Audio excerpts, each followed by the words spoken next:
Hello everybody, I hope you're all doing well. Today we're going to be solving a problem on rigid body kinetics. Okay, so here is the problem. In this problem I have a solid homogeneous cylinder rolling down an incline, rolling without slip. Okay, and I want to obtain the equation of motion for this motion. Okay, so let me write the problem down. So solid homogeneous cylinder rolls down the incline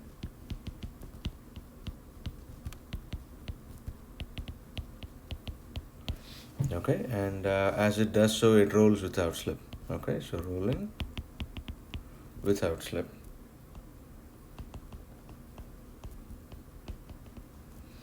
On the incline.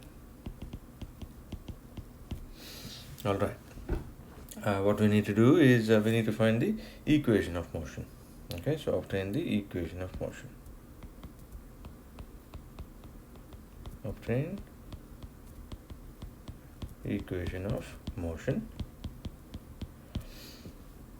Things that are given to us, the mass of the disk is given to us as mass m. Sorry about that. Mass of the disk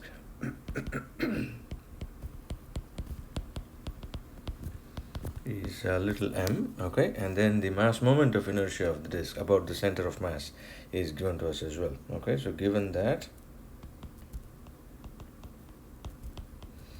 the mass moment of inertia of the disk about its center of mass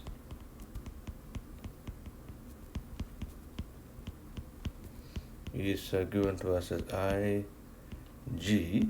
Okay, this is going to be half capital M times capital R square, where R is the radius of the disk, and radius of the disk is given to us as well.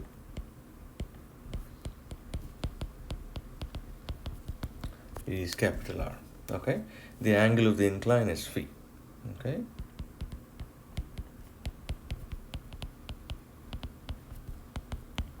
and the incline is a fixed incline. All right, so fairly gentle problem, as you will see, but it also tells us a lot about how to derive these equations of motion when you have rolling without slip. So the key word here is rolling without slip on the incline. Okay, and how to find the equation of motion. So in my solution, I'm going to copy this figure once more. Okay, I'm going to add in or label a few more points as time goes by, but I want to take this down here. So solution.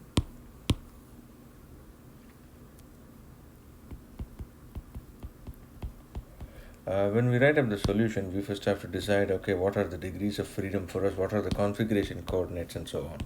Okay, so before I do that, I will have to set up a coordinate frame. Okay, so here is a coordinate frame, and I can set up a coordinate frame that is aligned with the incline, because the incline is fixed. That coordinate frame, even though it is aligned, it will still work as a stationary frame of reference, okay, or an inertial frame of reference. Okay, so I'm just going to call this as the ij and the k coordinate frame. So this is going to be my j direction. I'm assuming it to be perpendicular to the incline. Okay, parallel to the incline is the I direction, and coming out of the page, which signifies the direction of rotation of the disk, is the k direction. Okay, so this is going to be I, this is going to be j, and this is going to be k. All right, then I'm going to assume a few things. Okay, so assume that the disk is rolling clockwise. I don't know if the disk is rolling clockwise or counterclockwise. There are no applied forces on a disk, which means the disk is set in motion due to some initial conditions. Okay, somebody gave it an initial displacement or so. Okay, so assume, let's draw the omega and the alpha. Okay, so I'm going to assume omega to be this way and alpha to be this way as well. So this is going to be my omega vector, this is going to be my alpha vector. So assume omega is some minus omega in the k, and then alpha is equal to minus alpha in the k. And I'm also going to say that the angular displacement of the disk is theta. Okay, so this is the direction of theta. Okay, and then theta is the angular displacement of the disk.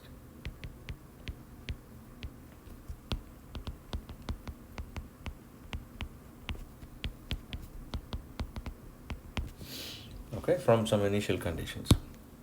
And so I'm going to say that there are no external forces, no applied forces, I'm sorry, no applied forces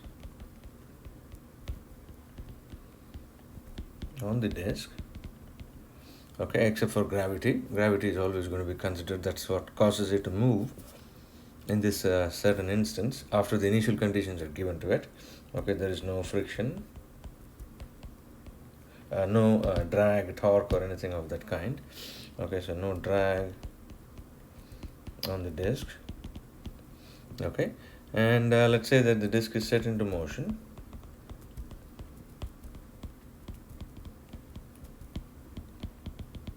Via initial conditions.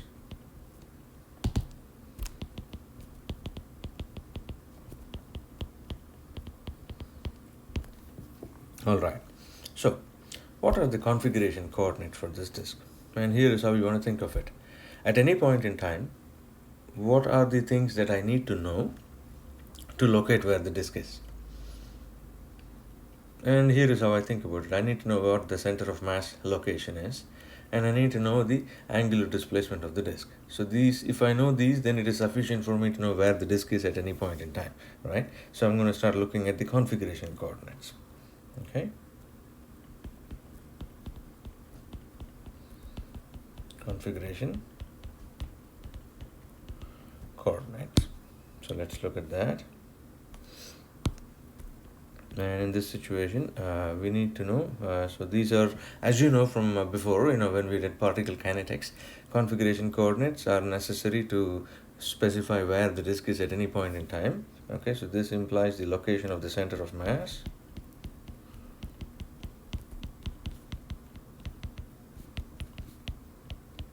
of the disk. Okay, and since I'm looking at a planar motion, the location of center of mass is given by some x and some y. Okay, so if you want, you can actually label that out. So here is x and then here is y. So here is y. I'm going to look at this directly this way, and then x is going to be starting from where the origin was, the displacement. Okay, so that is going to be x, or the position of the center of mass, I'm sorry. That's going to be the distance x, okay, starting from the origin O of this inertial frame. Okay, so location of center of mass is given by x and y. Then the second thing is the angular displacement of the disk, or the angular rate of rotation of the disk. One of these things, right? So I would say angular position of the disk, or angular displacement of the disk.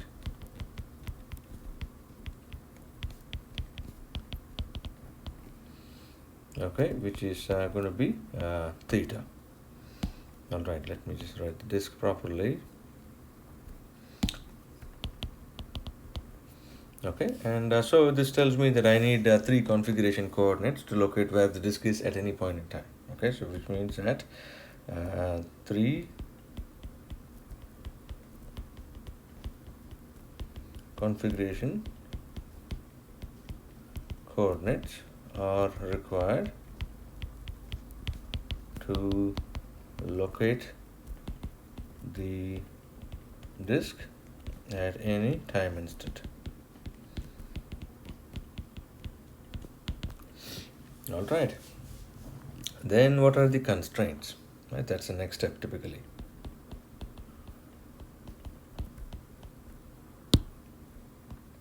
What could the constraints be? I go back to the position of the disk here, okay, at some point in time. One of the constraints is that the disk, of course, is not lifting off of the surface, so this implies that the y distance is always going to be equal to the radius of the disk. You see that, right? Okay, so the y position of the disk is always equal to the radius of the disk. Okay, so the center of mass, so that's the first constraint. The center of mass is at a fixed distance, fixed height, perpendicular to the incline.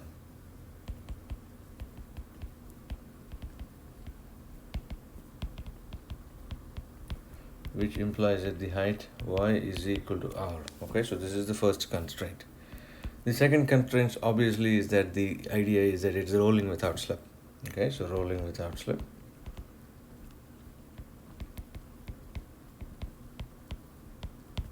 Is the second constraint. Okay, so which means the number of configuration coordinates is 3, number of constraints is 2.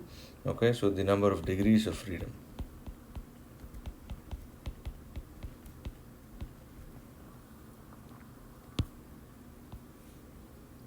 Okay, so this is going to be the number of configuration coordinates, or this is the number of degrees of freedom is number of configuration coordinates minus the number of constraints, which is equal to 1. Okay, now when I start this problem, I don't know what the degree of freedom is. Okay, so to start off,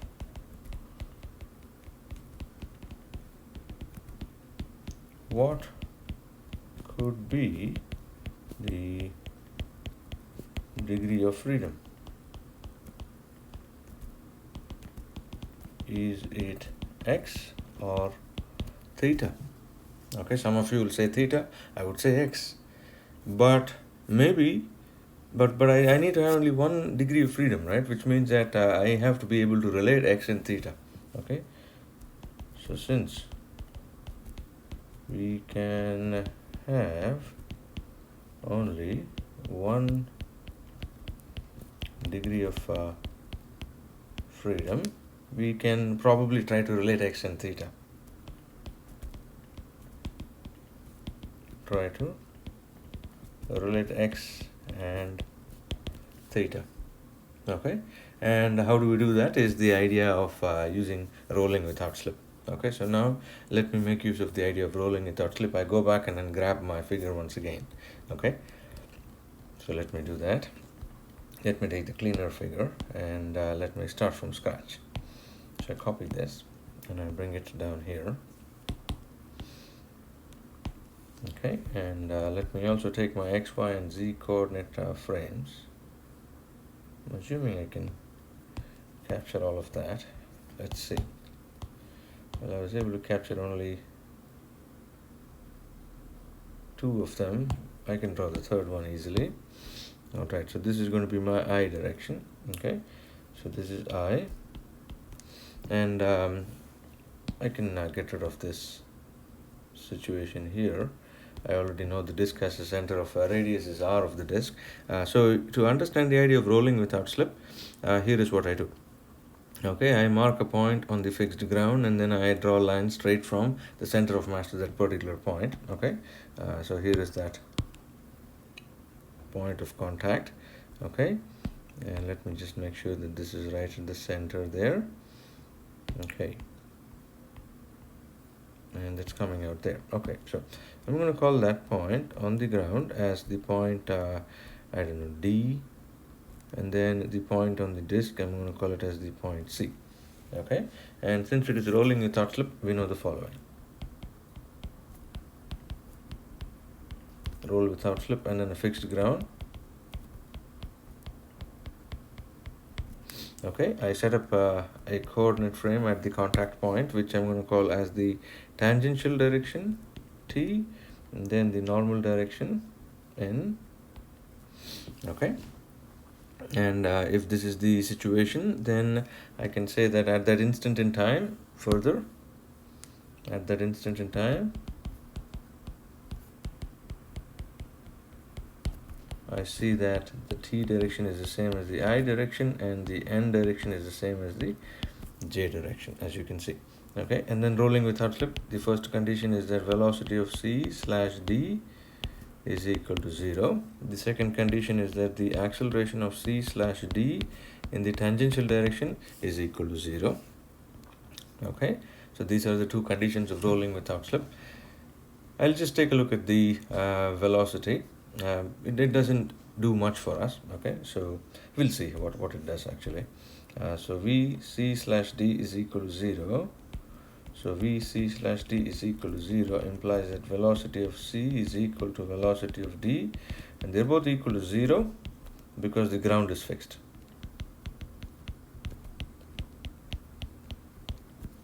Okay, and likewise I can also say that acceleration of c in the tangential direction is equal to acceleration of d in the tangential direction is equal to 0 because the ground is fixed. Okay, so I'm just going to copy that and I'm going to paste that down here. Okay, which means that acceleration of c in general, as you know, because you've done many problems on rolling without slip, this is going to be 0 in the I direction and something in the j direction. Okay, and velocity of c of course is 0. And what I'm going to do with this is I'm just going to perform some kinematics. Okay, typically when I say rolling without slip, I'm doing the kinematics of the problem, and I can try to relate the velocity of g to velocity of c, acceleration of g to acceleration of c. Okay, g and c are points on the same rigid body. Okay, so I can write the following down. Okay, so velocity of g is velocity of c omega of the disk across r g slash c, and then g slash c relative, which will cancel off, and then likewise acceleration of g is acceleration of c alpha of the disk crossed with r g slash c omega square of the disk times r g slash c, and then some of these terms which will drop off. Okay, 2 times omega of the disk crossed with velocity of g slash c relative. Alright, so I'm going to cancel this off and cancel this off, and of course this is also gone. And then when I look at the velocity expression, the velocity of c is 0. Okay, now importantly, angular displacement, I had assumed it to be theta. Okay, look at this very quickly. Angular displacement was assumed to be theta, which means that both of these quantities can be given as minus theta dot k and minus theta double dot k. Okay, so this was my assumption, right, previously. And I'm going to copy all of these two guys and bring it down on the disk, okay, on my figure here. Okay, so omega is theta dot in the k direction, negative k direction, alpha is theta dot in the negative k direction. Alright, so I'm just going to do the substitutions here. Okay, so omega of the disk is minus theta dot k, alpha of the disk is minus theta double dot k. We are assuming clockwise. I don't know if this is correct. Who knows? Depends on how the initial conditions are. Is it rolled up the incline or rolled down the incline? Okay, I'm assuming that it's rolling down the incline. Okay, alright, so I'm just going to make use of the velocity expression and then find out the following. So velocity of g is now going to be, vc is gone, so this is minus theta dot k, and then rg slash c. If you look at this, rg slash c is nothing but capital R in the j direction. Okay, so that's going to be rg slash c, and if you want you can draw a very quick figure here and then say, okay, this is the point c, this is the point g. That doesn't look like a g, but it is g. This is r g slash c, which is capital R in the j direction. My j direction is pointing perpendicular to the incline. Okay, so cross rj, you can write out your triad I, j, k. Okay, and k cross j is going to give me minus I, minus and minus becomes a plus. Okay, so this tells me Vg is r theta dot in the I direction. Alright, so that's one equation which I have. Then let me also do the same thing with the acceleration of the disk. I know that acceleration of the disk, so we know acceleration of g is going to be only in the I direction, since we do not want the disk to lift off from the ground.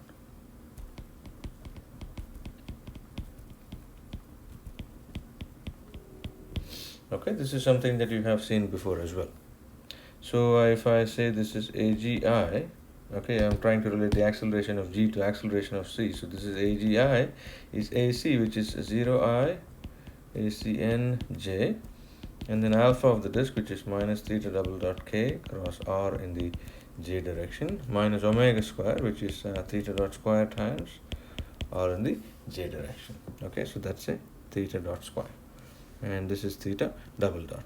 Then I take the I terms on both sides, j terms on both sides. If I take the I terms, I get ag is equal to r times theta double dot, because k cross j is minus I, minus and minus becomes a plus, and then I get 0 is equal to acn minus r theta dot square, which tells me that ag is some r theta double dot. I'm trying to write my g properly. This is r theta double dot in the I direction, and then acceleration of c is 0I and r theta dot square in the j direction. Okay, so I'm going to once again bring my figure from above, and then I'm going to write down the conclusions that I have from the rolling without slip idea. Okay, so grab my figure from here. I guess I want to actually grab this figure here, okay,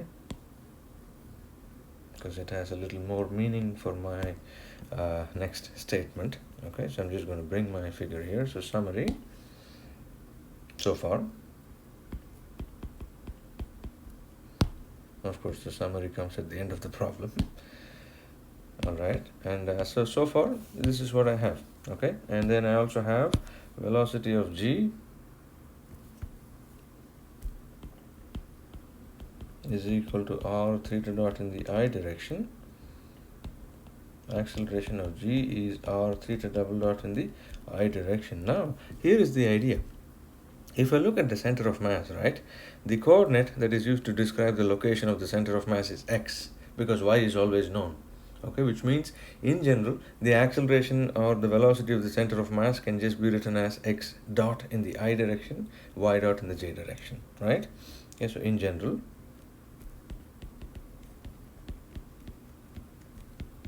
using the configuration coordinate,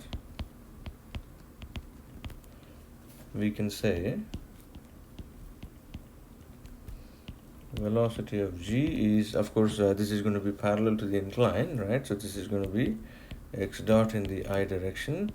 Acceleration of g is going to be x double dot in the I direction, which means I can essentially say that if I do the substitutions, I can say x dot of I is equal to r theta dot of I, which tells me that x dot is equal to r theta dot, and likewise x double dot of I is r theta double dot of I, which tells me that x double dot is equal to r theta double dot, which tells me essentially that I have a relationship now between x and theta.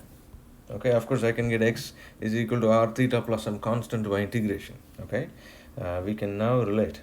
So we can now relate the configuration coordinates by either x is equal to r theta or so on. Okay, we can now relate the configuration coordinates.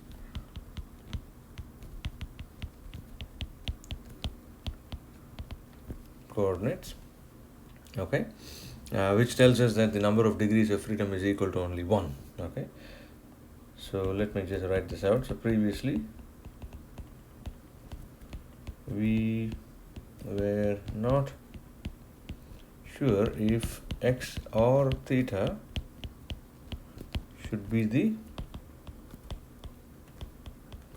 degree of freedom, but now we are able to relate x and theta.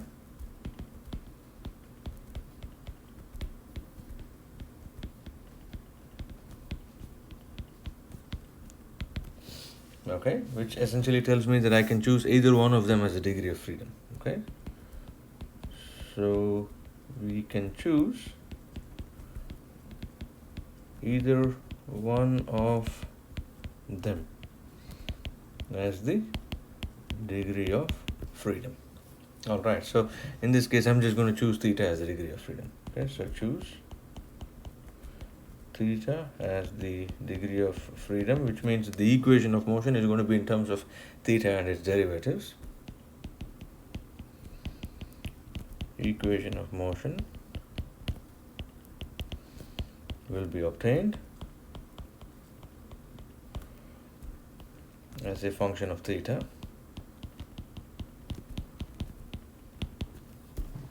Okay, or theta, or in terms of theta. Okay, that's essentially what I'm trying to say. And then if I know the equation of motion, which is theta double dot is a function of theta, then I can integrate that and I can obtain theta dot and theta. Okay, and or if I know theta, I can obtain x. So it's either one of the two. All right. So now we come to the kinetics of the problem.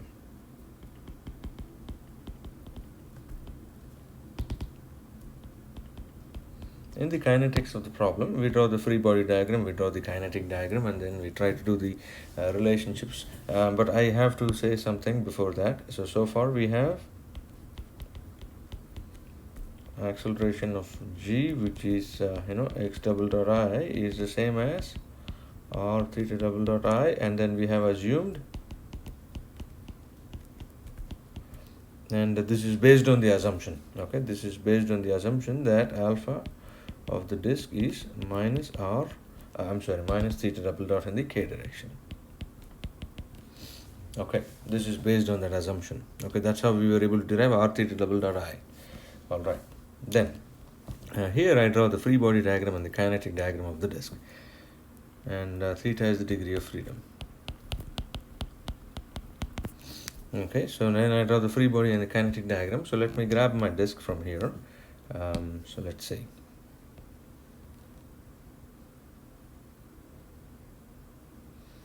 I want to grab only some portions of the disk and I'm going to cut off some of the others. Okay, so just bear with me for a second here. Okay, I want to reduce the line here to a very thin one because I want to mark it as a dotted line. Okay, I just want to show you that this is the direction of the contact. I can get rid of all of these things because I don't show them on the free body diagram. I might show them on the kinetic diagram. Okay, I'm going to get rid of that guy. And I'm going to cut that off. Okay, and I'm going to copy this entire thing and then paste it again. Okay, so that I have the kinetic diagram ready. Okay, so usually I always start off by drawing the kinetic diagram. Okay, so what are the ingredients in a kinetic diagram? You're going to have the inertial force. Okay, in this case the inertial force is mass times acceleration of the center of mass, which I already know is pointing parallel to the incline, as you know. Okay, because it's in the I direction, and if you want you can write your I and J direction somewhere here. Okay, so this is going to be your I direction and the J direction. Okay, perpendicular to the incline, parallel to the incline. Okay, so this is the I direction, and I'm going to assume counterclockwise rotations to be positive. Okay, so this is typically my coordinate frame, and of course things coming out of the page, that's what it senses, right? The counterclockwise rotation implies things coming out of the page are positive. Okay, so on the kinetic diagram, this is the kinetic diagram. Okay, I do only two things and two things only. Okay, I say that, okay, hey, this is the mass times the acceleration of the center of mass. And in this case, I know that the acceleration of the center of mass is only in the I direction, which is why I have drawn a line parallel to the incline. Okay, then the other thing I also show is the inertial torque. Okay, the inertial torque is a torque that is acting on the entire body, and this is based on the mass moment of inertia about the center of mass. This is going to be Ig times alpha, where I have already included the direction of alpha, so this is going to be Ig times theta double dot. I have already marked the fact that alpha is clockwise by the arrow that is shown here. Okay, so I don't need to write it out as a vector again. All right. And I guess I should follow the same logic in any of these things as well. So if you want, you can get rid of this vector here. This is essentially double counting it.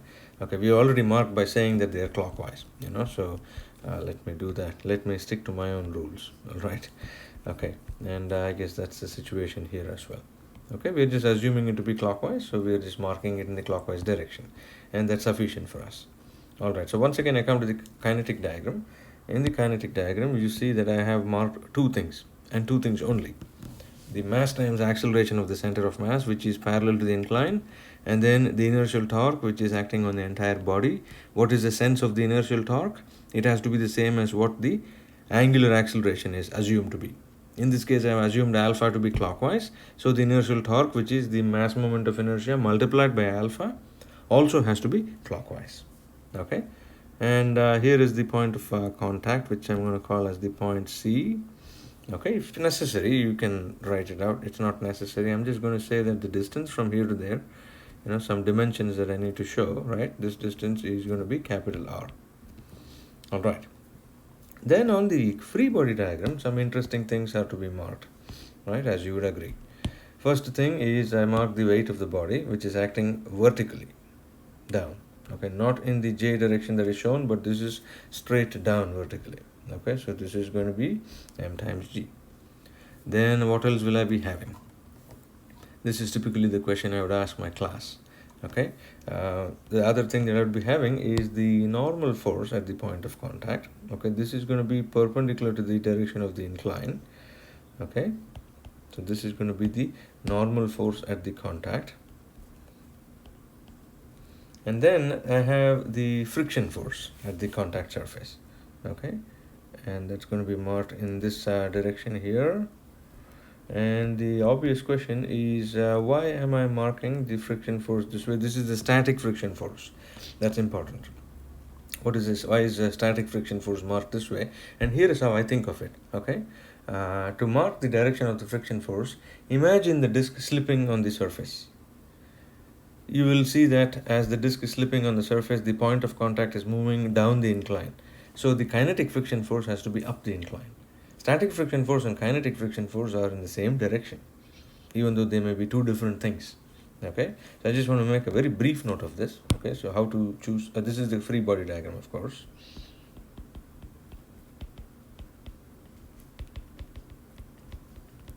And I'm given the angle of the incline and so on. Let me also mark that here. Okay, the angle of the incline is the angle phi, which means that I can take this force mg and break it up into components, which is precisely what I'm going to be doing, and I'll write down a statement of that. Okay, so I'm going to take the mg and then break it into components. Let me move this a little to that side, and I will let you do the math or the geometry for this. Okay, so there's one force there, one component of mg. Here is the other component of mg, which is pushing it down the incline. This angle here is going to be the angle phi. So this is going to be mg times cosine phi, and this is going to be mg times sine phi. Okay, phi is the incline angle, phi is a fixed angle. Okay, all right, so direction of the friction force.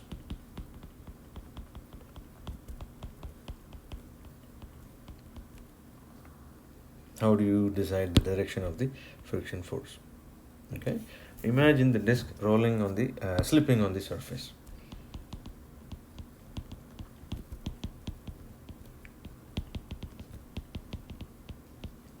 Slipping on the surface or the incline.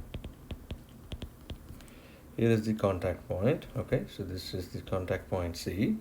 So in that case, the contact point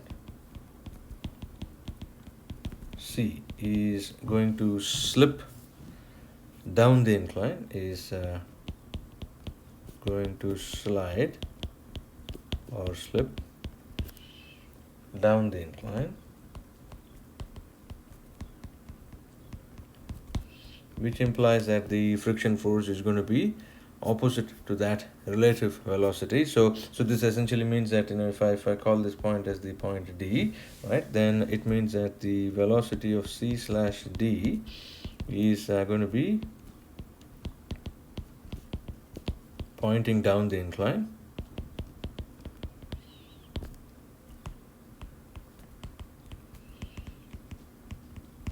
which means that the friction force opposite to the direction of relative velocity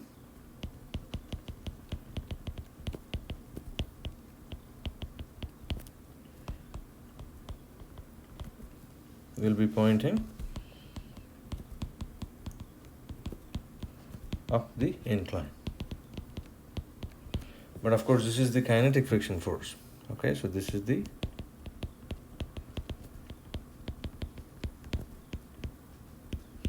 kinetic friction force, but the static friction force and the kinetic friction force have the same direction. Okay. But static and kinetic friction force have the same direction.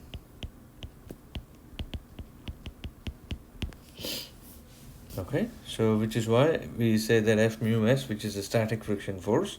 Okay, so in this scenario, F mu S, which is the static friction force,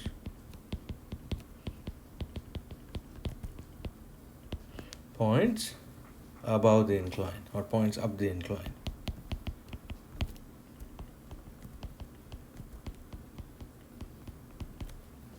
Alright, I hope that that makes sense. Okay, and I just want to make a note here also. F mu S is going to be less than or equal to mu S times N. Okay, this is the static friction force. This is not the maximum static friction force. It's just the static friction force. Okay, this is the maximum. On the other side, that's F mu S times N is F maximum. Okay, so this implies that F mu S is less than or equal to F mu S max. Okay, which is the maximum static friction force. All right, so I hope this makes sense. Once again, a very quick recap of what I'm doing here. Okay, I'm drawing the free body diagram, the kinetic diagram. Kinetic diagram is straightforward. There are only two things and two things only. There is mass times acceleration of the center of mass, and then there is inertial torque.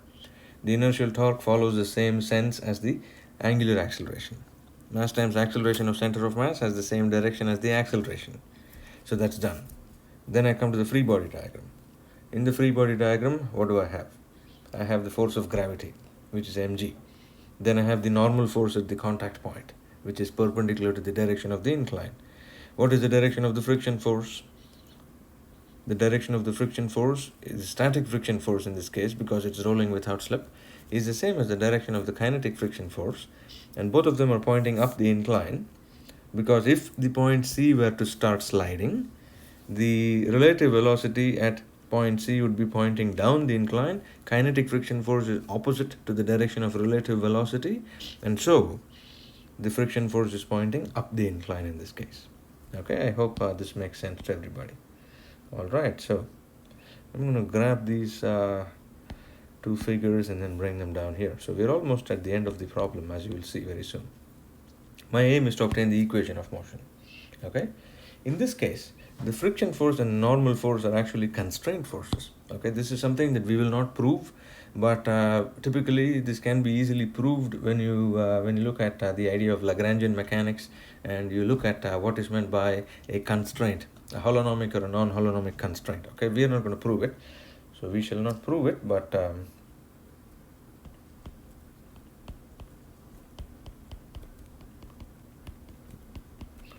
the static friction force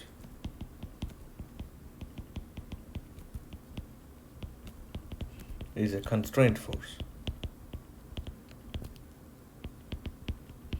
The normal force is also a constraint force.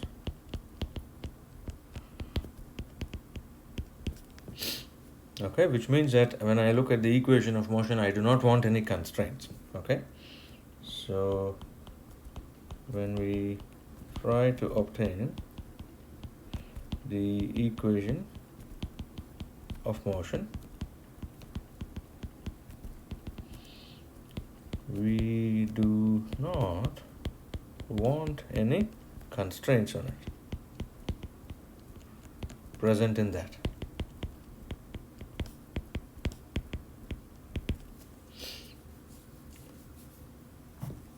Okay, and since that is the case, what am I going to be doing here?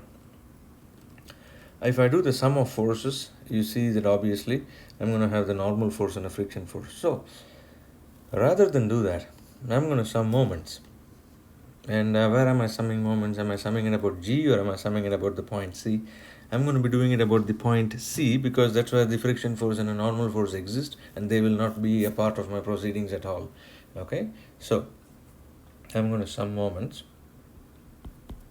So if we sum forces in the free body diagram and kinetic diagram, the normal and friction force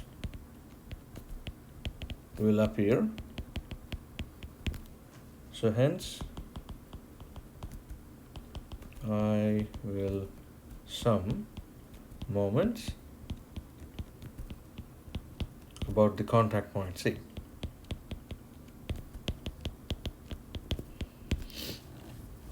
Alright, so let me do that. Okay, and let me bring my picture again. I'm just carrying this like a safety blanket or something, okay, wherever I'm going, but that's a good thing. Alright, so I'm bringing my figure here, maybe minimize it a little bit so that I can see everything in the same figure. Alright, beautiful. So here is what I'm going to be saying. Sum of all the moments at the point C on the free body diagram is equal to sum of all the moments at the point C on the kinetic diagram. Counterclockwise rotations are taken to be positive. Okay, then if I look at the sum of moments about the point C, the mg cosine phi is going to pass through the point C. Mu s and ns are sitting at the point C. Mg sine phi times the distance of r. Okay, and that's going to be clockwise. So this is going to be minus mg sine phi times r. This is equal to, first of all, pride of place goes to the inertial torque. Okay, so you always throw it into the mix. I had assumed alpha to be clockwise, so this is going to be negative. Then mag times r is also clockwise, so that is a force times a distance. Okay, and we know that ag was r theta double dot and ig was half m r square. Okay, so I start substituting. So minus mg times sine phi times r is equal to minus 1 by 2 times m times r square theta double dot minus m times r theta double dot times r. Cancel off some of these terms. Mass is gone, mass is gone, mass is gone. One of the radii is gone. Here, this is gone. That is also gone. Okay, if I clean up, the negative sign is also gone. Okay, so this gives me g times sine phi is equal to half r plus r theta double dot, which is 3 by 2, r theta double dot, which tells me that the equation of motion is theta double dot is equal to 2g by 3r sine phi. Something that you want to keep in mind. What is this angle phi? This angle phi is the inclined angle and it's a constant.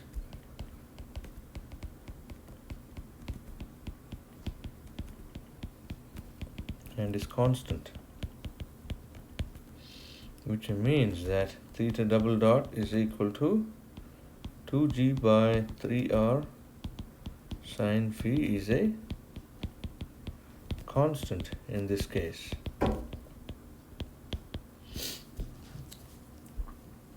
Okay, so that's a very interesting observation, right? I mean, we did not expect the acceleration to be constant, but that's what it ends up being. Okay, and this is for a solid homogeneous circular disk, and this is the equation of motion as we have obtained it.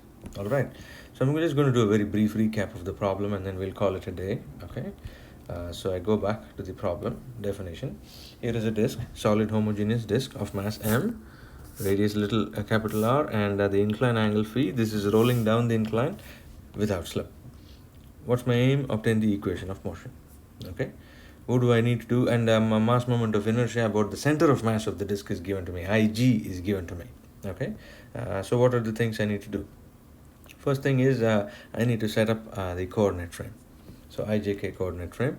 Then I assume a direction for omega and alpha and the angular displacement. I'm assuming that the disk is set into motion by means of some initial conditions, and so this is the direction of omega and alpha. Okay, this is what I'm assuming. And there is no drag on the disk and so on, and the disk is set into motion via initial condition. This is my assumption. Okay, then I look at, okay, what are the configuration coordinates?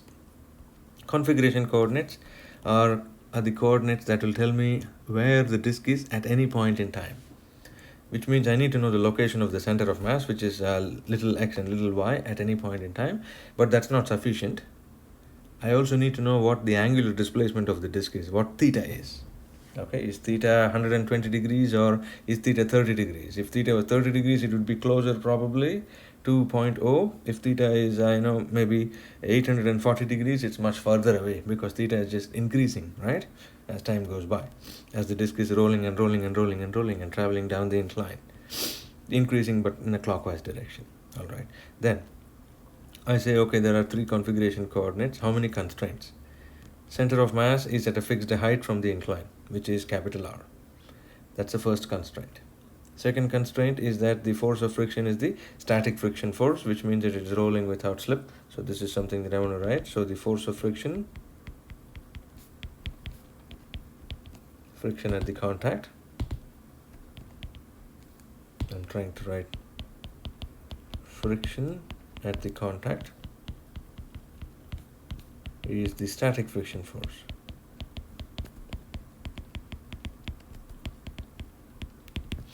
Okay, then so number of degrees of freedom is number of constraints and number of configuration coordinates subtracted from each other. This is equal to 1. Okay, so this is 3 minus 2, which is equal to 1. So then the idea is, okay, hey, what do I call as the degree of freedom? There are now two choices, either x or theta. But then I can't have 2 degrees of freedom because I know I can have only 1 degree of freedom. So I either choose x or theta. Okay, and what should I choose and how are they related to each other? And the relationship comes from the idea of rolling without slip. Okay, so where we look at the velocity of center of mass g, acceleration of the center of mass g. We already have done this in many of the kinematics problems, the rigid body kinematics problems that we have been working on.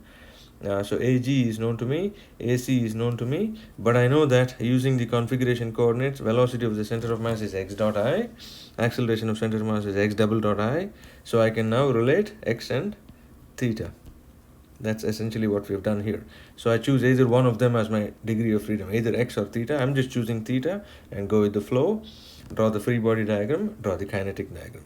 In the free body diagram, direction of the friction force is in the direction of potential sliding of the contact point. If the contact point were sliding, it would be sliding down the incline, so the friction force is up the incline. Okay, and the kinetic diagram, two things, mass times acceleration of center of mass, and then the inertial torque, which is Ig times alpha. And you're drawing it in the same direction as you assume alpha to be, which is clockwise. Then you go ahead and you do the force balance or the moment balance. In this case, force balance is not very useful because the force of friction and the normal force are constraint forces. Okay, both of them are constraint forces. So I don't want my constraint forces to be a part of the equation of motion. That's not the definition of it, right? Because equation of motion, I should be able to solve it. If I have the constraint forces there, then how will I be able to solve the equation of motion? Okay, so that's the reason why you don't want the constraint forces there. And once you have that, you do the moment about the contact point, and once you do that, you get the equation of motion. And what do you know? This guy is actually a constant in this case because the angle phi is not a time varying parameter, it's a fixed parameter. It's the angle of the incline. Okay, and it's a constant angle. All right, I hope this was a fun problem for all of you. Take care of yourself and stay safe. Bye bye.